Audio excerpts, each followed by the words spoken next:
ପିଲାମାନେ ଆଜି ଆମେ ଏକ ସୁନ୍ଦର ଗପଟିଏ ଜାଣିବା। ଶୀର୍ଷକଟିର ନାମ ତିନି ସାଙ୍ଗ। ଗୋଟିଏ ଆମ୍ବ ଗଛ ଥିଲା। ସେ ଗଛ ଉପରେ ଗୁଣ୍ଡୁଚି ମୂଷାଟିଏ ରହୁଥିଲା। ଥରେ ସେ ଗଛକୁ ମାଙ୍କଡ଼ଟିଏ ଆସିଲା।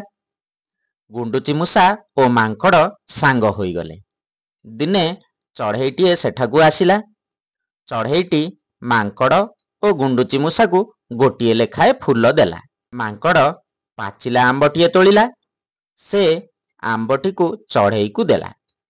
ଗୁଣ୍ଡୁଚି ମୂଷା ବି ଆମ୍ବଟିଏ ତୋଳି ଚଢ଼େଇକୁ ଦେଲା। ତିନି ଜଣ ମିଳିମିଶି ଆମ୍ବ ଖାଇଲେ। ଏହାପରେ ତିନି ଜଣ ସାଙ୍ଗ ପାଲଟି ଗଲେ। ସେମାନେ ମନ ଖୁସିରେ ଖେଳିବାକୁ ଲାଗିଲେ। ପିଲାମାନେ, ତୁମେମାନେ ମଧ୍ୟ ସାଙ୍ଗ ହୋଇ ସାଙ୍ଗମାନଙ୍କ ସହିତ ଖେଳିବ ଏବଂ ମୌଜ ମଜଲିସ୍ କରିବ।